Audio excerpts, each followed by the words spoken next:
seem consolable. Can I just, moderate? JC, ako na lang mag-moderate.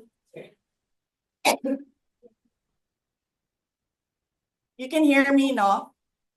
Yes, ma'am. Yes, Okay. Yes, Jason, you're raising your hand. yes, ma'am. May question po. Sa nangyayari Yes. po ngayon dito po sa Office of the Vice President at ngayon tinap na po nila yung mga kapulisan. Can we still trust this government, ma'am? Sinabing kayo na ako nagpe-preside. Okay. Yes, sinabi ko na yan noong press con ko, di ba? Don't recognize anybody above me. Lagi nilang sinasabi disrespectful kami. Di ba? Eh sila yung disrespectful sa opisina ng Vice President. Kung ano yung ginagawa nila sa amin, yun lang din yung ginagawa namin sa kanila. Diba? Nagagawa ko yun. Kasi Vice President ako. Pero isipin nyo, yung ordinaryong mamamayan. Magagawa ba nila yon? Hindi. Tumatahimik na lang, tumitiklop na lang. Look at Secretary Harry Roque. Yeah. Ayaw umalis noon sa bansa. Kasi yung mga anak niya maiiwanan. Pero look at him.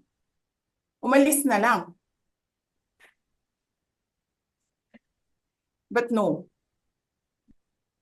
Hindi. Bastos sila. Bastos din kami. Okay. Yes, Red. You're raising your hand.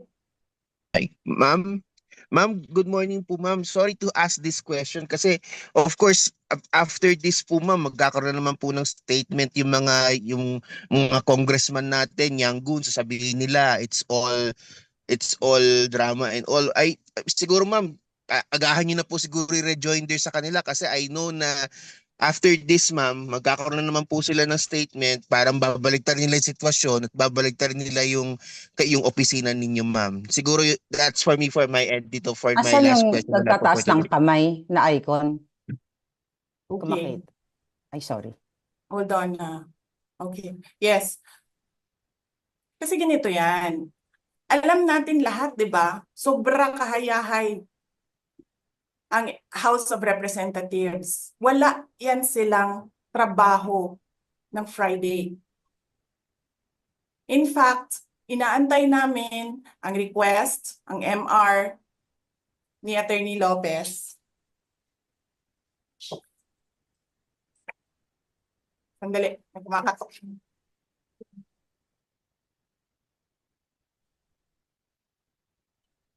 Ay, sorry. Sorry, dalawa kasi kaming lawyers working here. Ako yung nasa loob na lawyer, nasa loob ng room, and then there's another lawyer outside of the room. So dalawa kami na nagtatrabaho. So yes. So alam namin na walang trabaho ang House of Representatives pag Friday. And then suddenly, kanina, yun na nga, sinabi niya kung anong nangyari dito na side. Tinawagan niya ako, sabi niya, you need to come because I need a lawyer. So pagdating ko dito, I told them I'm the lawyer. Pumasok ako, and then I read the order. And then while I was reading the first order, another order came in. And then, nakita ko doon sa order nila na parang by unanimous vote, parang ganyan. And then sa akin naman, parang, paano kayo nag-meeting? Wala nga kayong trabaho pag Friday. Sobra kahayahay ninyo ng mga tao. Kaming lahat, sa Office of the Vice President, Monday to Friday ang mga trabaho namin. Sa ibang opisina, Monday to Friday. I'm not saying na bawal yan. But, alam mo yun, that is something that civil service should think about. May mga opisina ng gobyerno, 4 na araw lang pumapasok. Yung iba, 5 araw pumapasok. Nandyan sa daan, sa init, sa ulan, nandun sa bundok, naglalakad, tumatawid ng mga sapa, Monday to Friday, mga government employees. And then we have a House of Representatives. Monday to Thursday lang ang trabaho.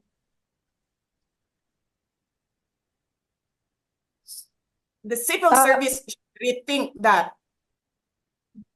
Ganyan. So anyway, wala sila. Wala silang trabaho. So hinahanap ko, where is this special doon sa order? Where is this special committee meeting that happened? Because they need the permission of the majority leader and the speaker. Kasi nga walang trabaho eh. So kailangan nila ng permission. Walang nakalagay doon. So how is that a legal order? Tapos nakalagay pa sa second order nila, I violated security regulations when I visited. Before ako pumupunta dito, pinapa-clear ko yung oras ko. 11 to 1, 4 to 5. Anong security violations ang violate ko dito sa loob? They allow other visitors to come in here. Pero ako, sinabihan ako kanina, hindi ka pwede bumisita dyan sa loob. Doon kayo sa visitor center. Ililipat namin. And then I said no. Sabi ko, sinabi ni Secretary Chua, through that lawyer, I think Attorney Agnes, I don't know if I remember the name correctly right now, na yes, she can visit subject to the guidelines of the detention center. And so anong ginawa ko mali? Basta na lang ba ganun? Sasabihin niyo, I violated security regulations? Ano yun? Wala naman akong 2 baril. Nung sinabi sa akin na hindi ako pwede pumasok, nag-antay ako. Alam mo, binibigyan ko pa ng pasensya yan si Taas ba yan? Kanina eh. Ngayon hindi na. Nagsinungaling pa siya.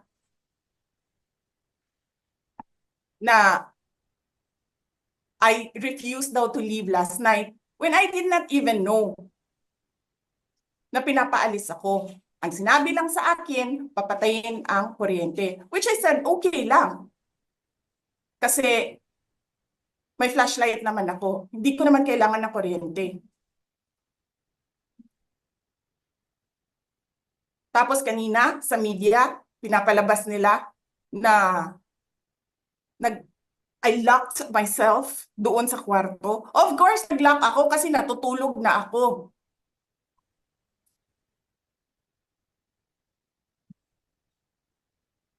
Tapos, what? Bawal ako magstay sa opisina ni Congressman Pulong Duterte. Bakit? Is not that government property? I was allowed by the lawful occupant and possessor of that office to stay there, to assist a detainee who is inconsolable right now, na hindi mo na alam kung yung sakit niya sa likod is a heart attack o ano, kasi hindi nila pinapapasok yung doktor. 'Di ba? So yes, hinahanap ko kanina. Sabi ko, where is this permission from the speaker? Na meron kayong committee hearing kanina in the dead of the night to give an order na i-commit doon sa correctional facility. And where is the rule that says kapag may violation sa detention facility ay ililipat sa correctional facility? Ano yun? You make rules as you go along? Ano yun? Di ba dapat sa demokrasya, there's a rule of law? And then they make rules as they go along? Kung ano lang, whatever pleases the speaker? get her out of the House of Representatives kasi hindi siya dapat nandiyan. Bakit? Pagmamayari niyo ba itong compound na ito? And then sasabihin pa nila sa akin na there is a threat to my life inside the batasang pambansa? Why is there a threat to my life?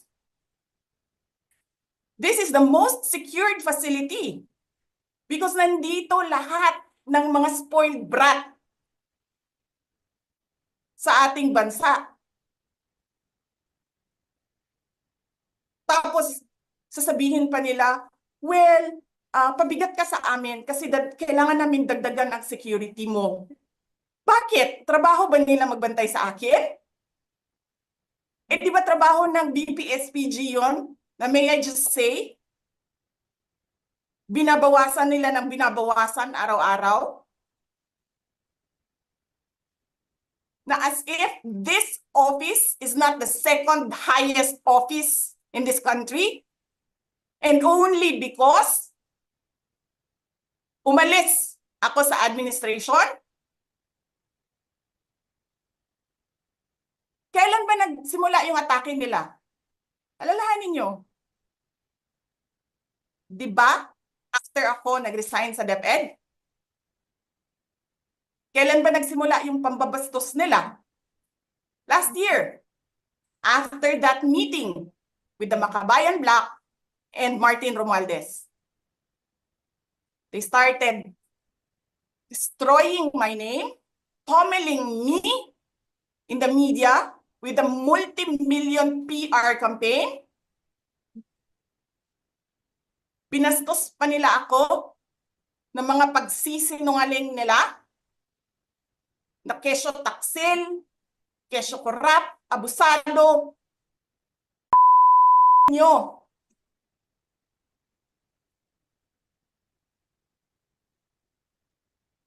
Sino ang korap? Yung mga congressman na yan na nag-hearing, anong sinasabi nila? Pagkatapos, pag na-off na ang mic, pag wala ng media, pasensya na kayo ha. Kailangan kasi namin ng pera. Mag-eleksyon na kasi. Pakisabi kay Sara ha. Hindi ko naman gusto itong ginagawa ko eh. Hindi mo pala gusto ginagawa mo eh. Bakit mo sinisira pangalan ko? Joel Chua.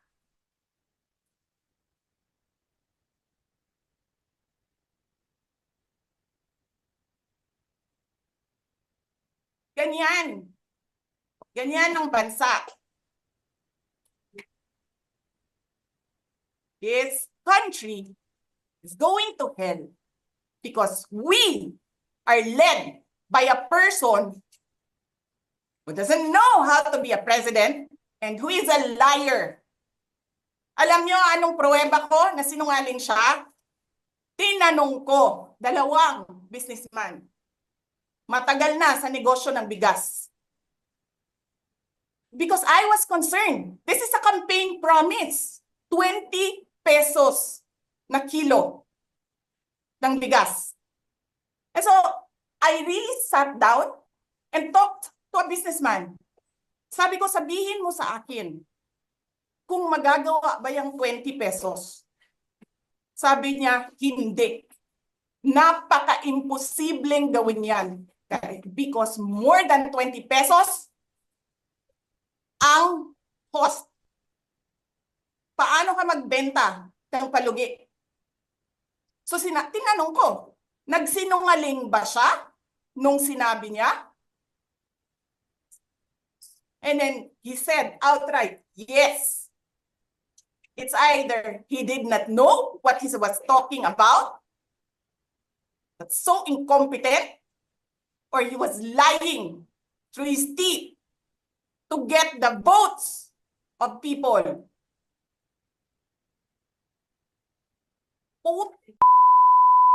Ninyong lahat. Martin Romualdez, Lisa Marcos, Bongbong Marcos.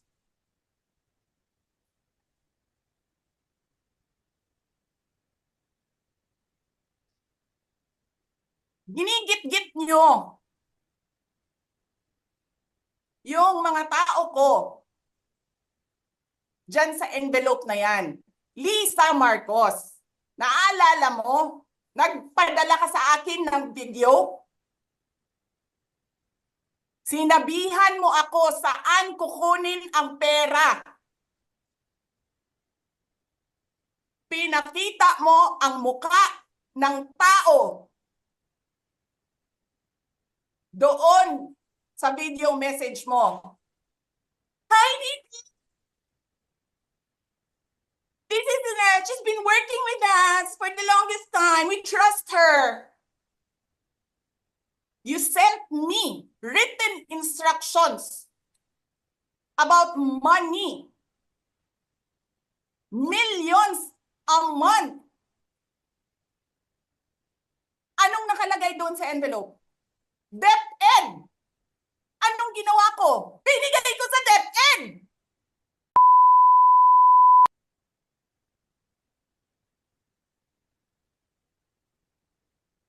Wala ka ngang posisyon sa gobyerno, namimigay ka ng pera ng gobyerno eh.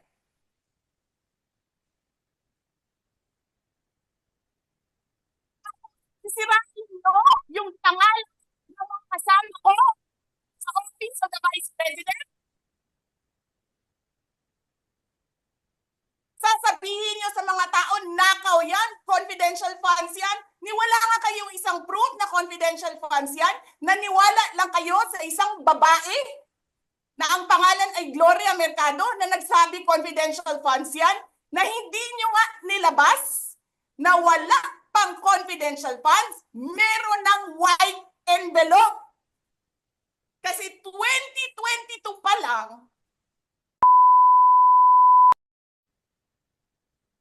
may utos na ng pera sa DepEd.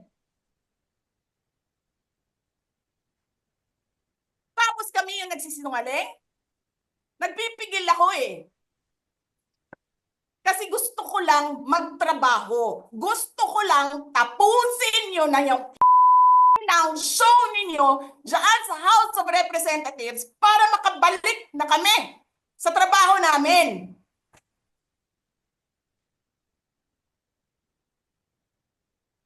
Tapos ganyan ang gagawin ninyo sa amin dahil hindi kami sumusunod sa inyo?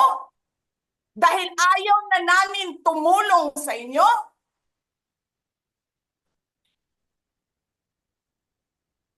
Ganito gagawin ninyo?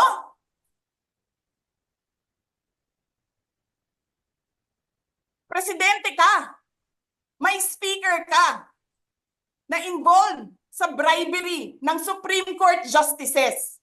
May video, may kaso, may witnesses. Hindi mo tinanggal yung speaker mo. Pinabayaan mo siya abusuhin ang pera ng bayan. Paikot-ikot sa buong bansa, namimigay ng pera na para bang kanya yung pera.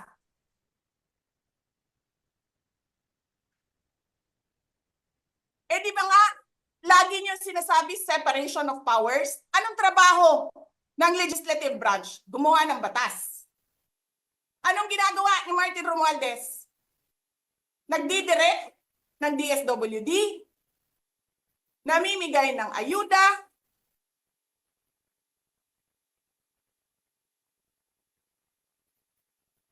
nagsasabi kung anong bibigay, anong ibibigay, anong gagawin, sino ba ang presidente dito?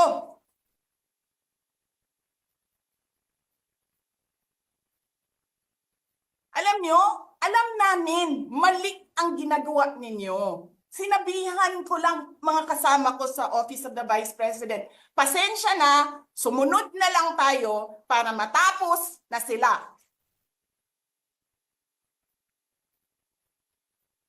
Tapos ganito ang gagawin ninyo? Alam namin, walang contemptuous doon sa ginawa ni Yusek Lopez. Wala. Lahat ng tanong, sinagot niya. Pumunta siya. Maayos siya kumausap. And then sasabihin ninyo sa amin, bakit kami susulat sa COA?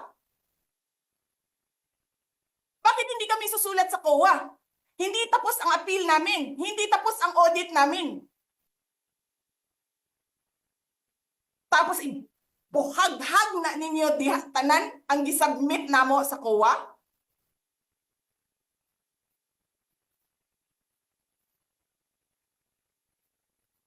Tama ba yun? I have a video of Chairman Gamaliel Cordoba. Sinasabi niya, mali ang ginawa niya. Tama ba yun? Ikaw ba ang auditor? Ikaw ang appeals. Wala pa kaming audit? Sasabihin mo na mali kami?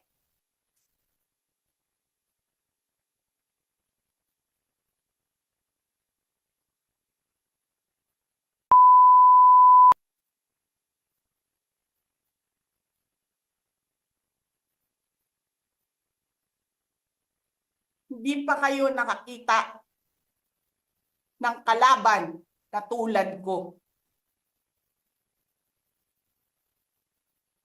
Nagpigil ako na nagpigil. Kasi masama sa bayan. Hindi maganda ang political instability.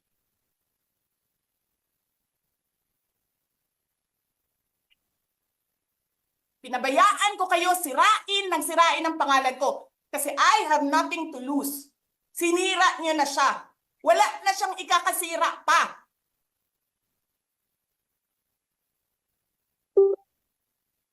Tapos ganito ang gagawin niyo.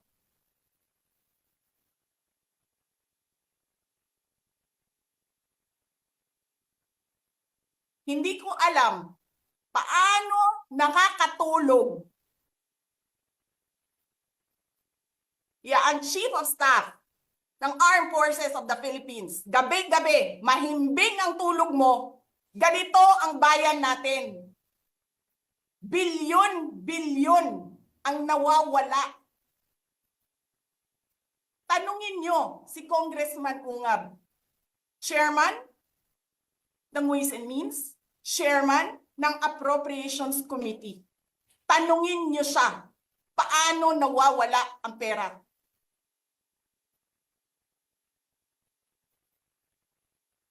Paano nyo ginagel ang pera ng Department of Education? Martin Romualdez. Inattach nyo ang projects na hindi man lang dumaan sa paaralan, sa SDS, sa region, even sa central office. Basta na lang listahan ng mga congressman. 19 billion. Tapos, nung 1 billion na lang ang naiwan sa DepEd, anong ginawa nyo? Kinuha nyo ang 5 billion sa repairs, nilipat nyo para mukhang lumaki ang pera.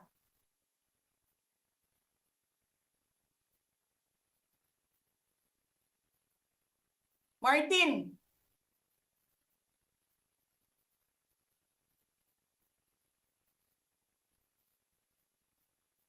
nangangampanya tayo. Nakasakay tayo sa eroplano. Magkatabi tayo. Nagrereklamo ka, walang pera. Kasi, ano sabi mo? Gium-um ni Lisa Marcos o ni BBM ang kwarta. Walang pera sa kampanya kasi hindi nagbibigay si BBM at si Lisa. Ginigipit nila. Kinukuha nila lahat ang pera. Reklamo ka ng reklamo sa akin. Ano sinabi ko sa'yo? Huwag ka mag-alala. Lahat ng gusto tumulong sa akin, ipapadala ko sa iyo. Kunin mo lahat. Nagreklamo ka kay Medi Poblador kasi tumatanggap ng pera. Ano sabi ko sa'yo? Kausapin mo si Medi, kunin mo lahat ng pera. Lahat ng makuha mo na gustong tumulong sa akin, kunin mo. Gastusin mo. Ano sabi ko sa'yo? Pasensya ka na. Wala ka ng pera. Ano sabi mo sa akin? Sabi mo sa akin, okay lang. Pag nanalo kayo, babawiin ko lahat yan. Hindi ko naman alam, ang buong akala ko, babawiin mo sa negosyo mo. Legitimate businessman ka naman eh. Mina, pagsira sa kalikasan, legitimate na pagsira sa kalikasan, negosyo mo. Media, negosyo mo. Ano pa bang mga negosyo ni Martin Romualdez? Sulat niyo yan lahat. Akala ko magninegosyo ka lang. Kasi businessman ka naman. Hindi ko naman alam, binubulsa mo. Ibubulsa mo, kakamkamin mo ang legal na pera at illegal na pera. Tanggap ka sa illegal, tanggap ka sa pogo. Pinaalis niyo lahat ng kompetisyon ninyo, naiiwan ang pogo mo. Tanggap ka, pogo. May nagsasabi pa, tumatanggap ka sa smuggling, sa droga. Tapos kuha ka dito sa National Treasury. Akin ito, akin ito. Babawiin ko lahat.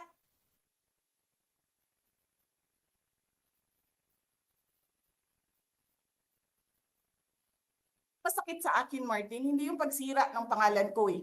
Ang masakit sa akin, maalis mo man ako sa presidential race, hindi pa rin ikaw ang presidente. Walang boboto sa'yo. Please lang. Wala.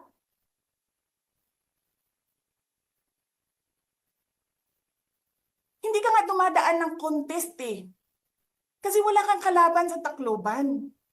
Kasi binibili mo, pinapakidnap mo, hinaharas mo ang mga kalaban mo. Hindi ka dumaan ng contest. Ang alam mo lang, kasi mayaman ka, bibiliin ko lahat ng tao ng pera. E pobre man mong tanan, kwarta na may inyo. There is nothing in you except money. Yan lang. Martin, harapin mo yung katotohanan. Walang boboto sa iyo. Senador man, Vice President man, walang boboto sa iyo. Hindi ko nga alam kung mananalo ka pa ngayon sa Tacloban eh. Palamang hindi na. Sinong gusto sa lahat sa buong Pilipinas ang ibalik ka sa Kongreso? E di lahat ng tao pupunta yan doon sa Tacloban, mangangampanya yan sa kalaban mo. Kasi magnanakaw ka. Hindi ka dumadaan sa audit.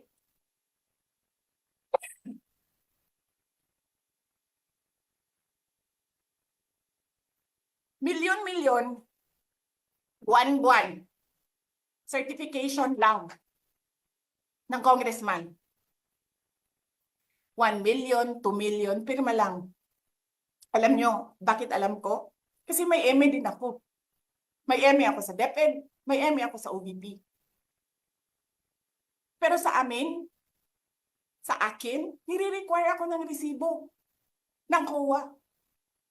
Pero alam ko, certification lang ang kailangan. Pero nagko-comply ako. Bigay nyo lahat ng resibo. Pero ikaw, pirma mo lang, hindi mo nga ata pirma yan, pirma lang ng staff mo yan.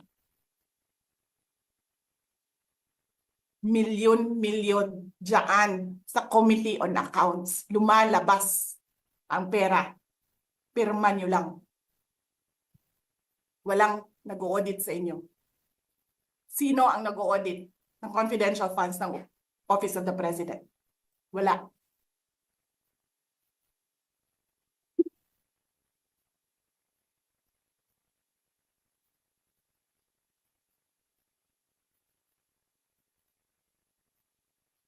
Yan ang Pilipinas. Yan ang bagong Pilipinas.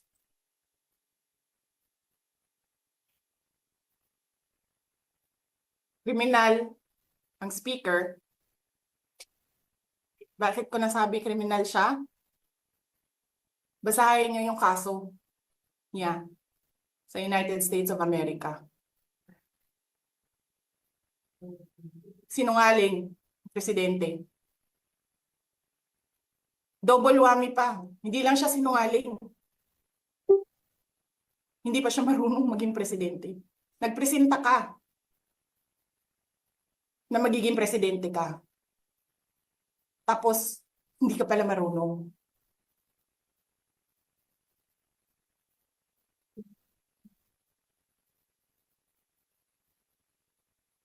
Sarap-sarap ng kain ninyo, buffet, dyan, dito, sa House of Representatives. Alak, lahat. Lahat ng juice, lahat ng mamahaling wine.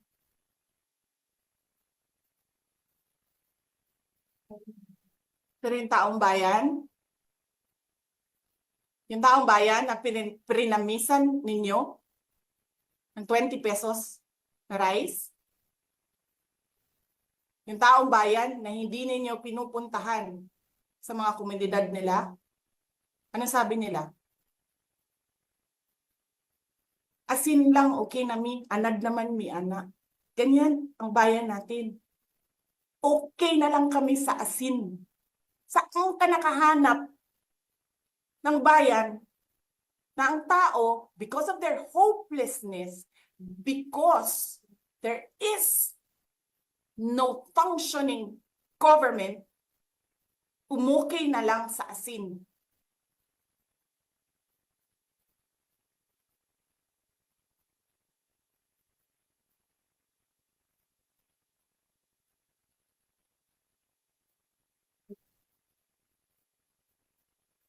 Buti na nga lang, abogado si Attorney Lopez eh. Kasi alam niya kung ano sasabihin niya doon sa mga pumasok sa kwarto niya. Na take note, nagnakaw pa ng cellphone. Saan ka nakahanap? Papasok ka, nanakawin mo yung cellphone, dadalhin mo pa yung tao.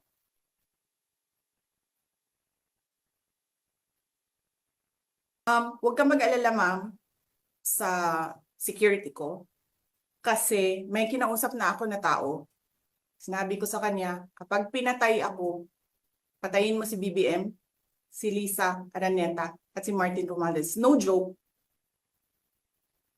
No joke. Nagbilin na ako, ma'am. Pag namatay ako, sabi ko, huwag ka tumigil hanggang hindi mo mapatay sila. And then he said yes. So, alam mo ma'am, yan ang lagi kong sinasabi sa Makabayan Law nung mayor pa ako. Ang laban, wala dyan sa EDSA ma'am.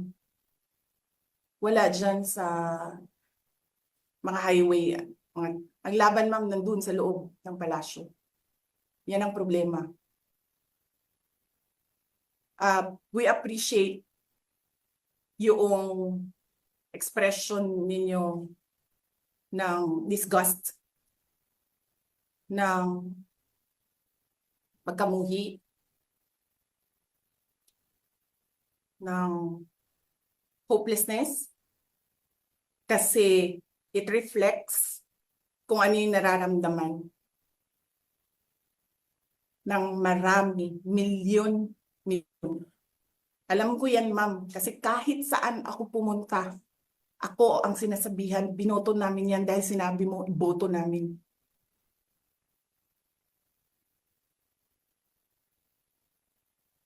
So, yes, ma'am. Maraming salamat sa ginagawa ninyo. Dahil sa ginagawa ninyo, I'm sure nakikita yan ang taong bayan, and na-appreciate nila yan. Marami sa ating mga kababayan ang gusto sumali sa inyo. Pero sa sobrang hirap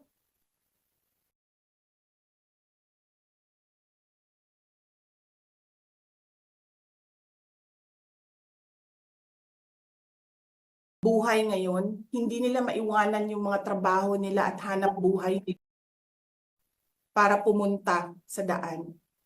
Bakit sila naghihirap? Bakit? Gobyerno.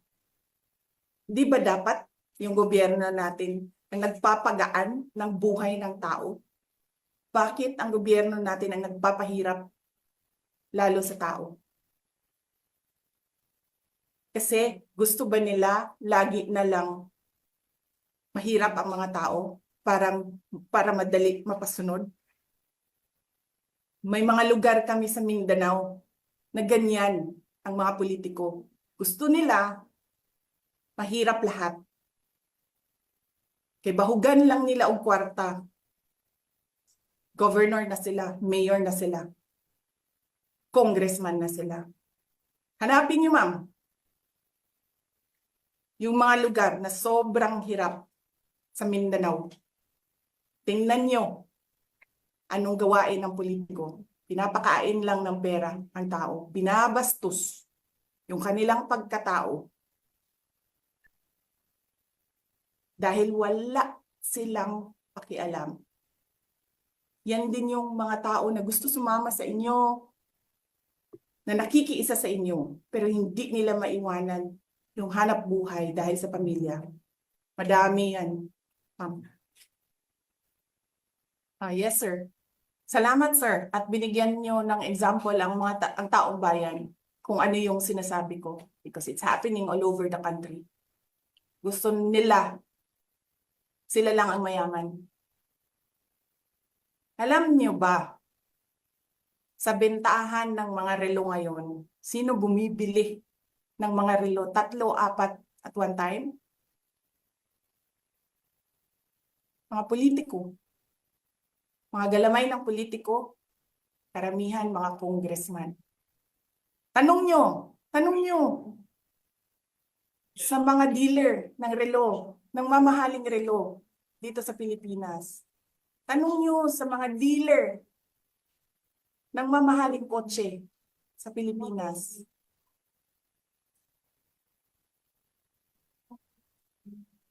Ang mga congressman.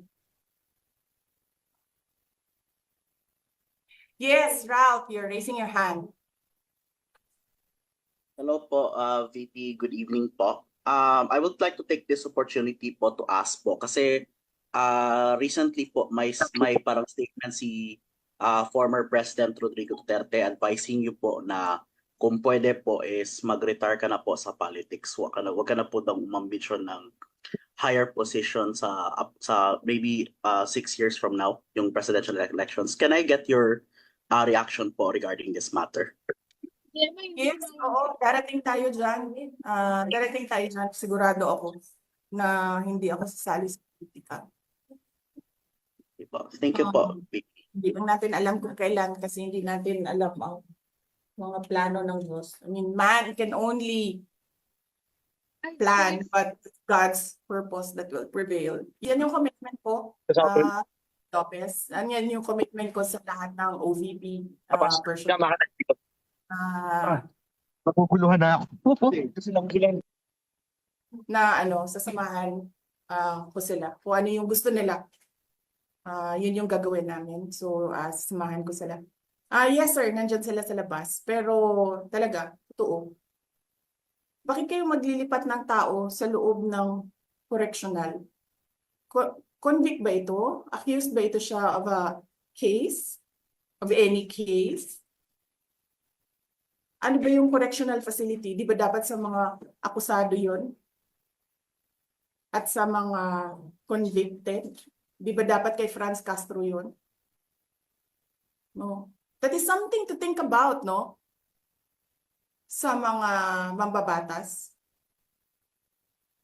yung pwede ka maging congresswoman, pwede ka maglakad dyan pending your appeal. Which by the way, pag in-overturn yan, regalo yan ni Martin Romualdez kay Franz Castro. Kanina, pumunta sa akin yung Sergeant at Arms doon sa office ni Congressman Pulong Duterte. That was 6 p.m. Sabi niya sa akin, sabihin mo 5 p.m. Sinabihan pa niya ako magsinungaling. That was 6 p.m. Okay? At that time, walang order. So between, sabihin na natin 15 minutes siya doon. 6:15 hanggang 12 midnight, nakapag-gawa siya ng report, nakapag-meeting ang committee. Nasaan yung meeting? Pakita niyo sa akin yung minutes. Pakita niyo sa akin. Sabihin niyo, Zoom. Kahit hindi niyo ma-determine ang quorum sa Zoom, sige, sabihin natin tama yung Zoom. Nasaan ang picture ng Zoom ninyo? Nasaan ang minutes ng meeting ninyo? Nasaan ang pirma ng committee secretary sa minutes ng meeting ninyo para kayo lalabas ko sakali. para kayo mag-issue ng order between 6:15, 12 midnight. Yan yung sinasabi ni Atty. Lopez. Walang batas ang Pilipinas ngayon. Wala na. Bastusan siya. Tapos nagagalit sila. Sinasabi nila, spoiled brat ako. Ang problema ninyo, hindi nyo ma-prove ang pagiging spoiled brat ko. Dahil hindi ako nagbago. Simula nung ako ay bata hanggang ngayon.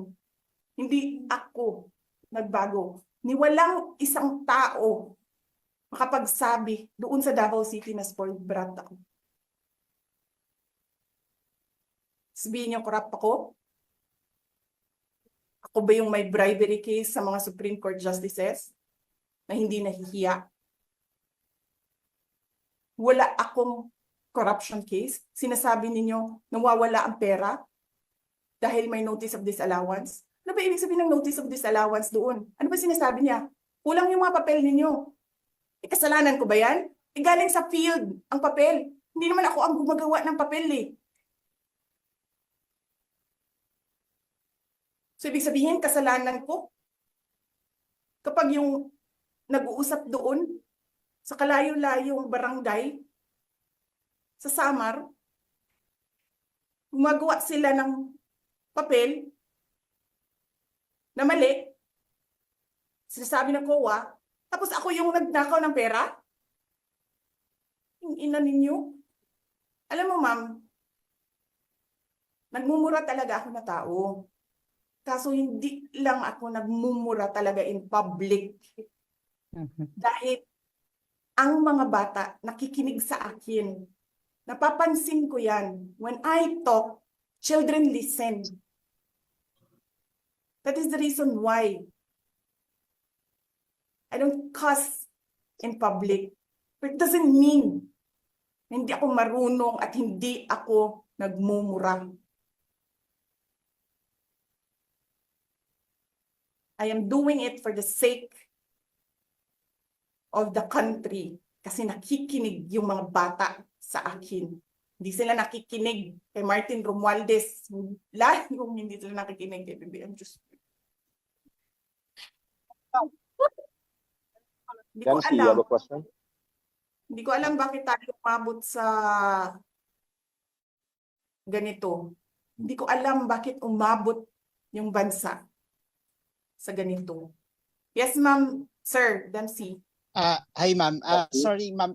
Yung nangyari ba ngayon, parang may nagkaroon ba ng standoff kanina? I mean, would you say if it was a standoff na kasi apparently parang based dun sa kwento ni Attorney Lopez kanina, parang ganun yung nangyari. Parang nasa labas daw sila and then parang I'm assuming adrenaline na ni Attorney Lopez na natulak niya yung pangharang dun sa pinto para hindi makapasok. So may ganun po bang nangyari, ma'am? I mean, can you just from your perspective, what happened? What's happening now? May standoff po bang nangyayari? May handout kami, sir. Nandiyan sila sa labas. Nandito kami sa loob. May Okay lawyer po. kami. Ang game plan namin is may lawyer sa labas and then may Apa. lawyer dito sa loob. And there's a Okay. standoff. And then, yes, we expect that they'll break down the door anytime. Okay po. Sige ma'am. Siguro last on my end, ma'am. Maybe know how are you able to wait lang, JC, last question lang. Ma'am, maybe just know, I mean, for everyone's information lang, how were you able to gain access sa loob ng detention facility at this hour din? Naglakad ako. She called me. Buti na lang hindi pa ako tulog. Tinawagan niya ako. And then she was crying and crying and crying. Hindi ko siya maintindihan. Umiiyak lang siya ng umiiyak. Hindi ko maintindihan. The mere fact na umiiyak siya ng umiiyak, I knew something was wrong. So, bumaba ako. Pumunta ako. Naglakad ako. Nakita ko lahat ng mga pulis. Nakita ko yung person with the big camera. Person with the small camera. And then sabi ko, where is she? Nobody answered. So dumiretso ako dito sa kwarto. And then kumatok ako. Sabi ko, si Sarah to, papasukin niyo ako. And then she said na, I want you to be my lawyer now. And then I said, okay, sige. Okay ma'am, thank you. Ma'am, may I interrupt? I was just informed by some members of the media station here at PCTV Station 6. Napapasok daw dyan ngayon si tatlong sasakyan carrying si PNP Marbil. Sa loob ng detention facility. Ito na nga, tanaw na sa labas. Yes. Alam nyo, the police can only implement legal orders. Sabihin niyo sa amin, mga congressman, sabihin niyo sa amin, paano naging legal order yan? Hindi nyo nga sinulat that you have the permission to conduct a meeting. Wala nga kayong opisina ngayon. Paano kayo nakagawa ng order from 6:15 to 12 midnight? Sino nagre-respeto kay Marbil ngayon? Yung mismong mga pulis niya, hindi siya nire-respeto. Dahil sinungaling siyang tao. Yes, Ma'am Lorraine, you're raising your hand. Ma'am, Vice President, good evening. Sorry, The- Mama. Sorry. Yeah. Sorry. Yes, Yung ma'am. doktor, yung ambulance, ayaw nila papasukin. Si Marbil, who has nothing to do with this thing here ngayon, papasukin nila. Oh, yan ang tanong namin. Saan ang batas dito? Batas ni Martin Romualdez lang lagi?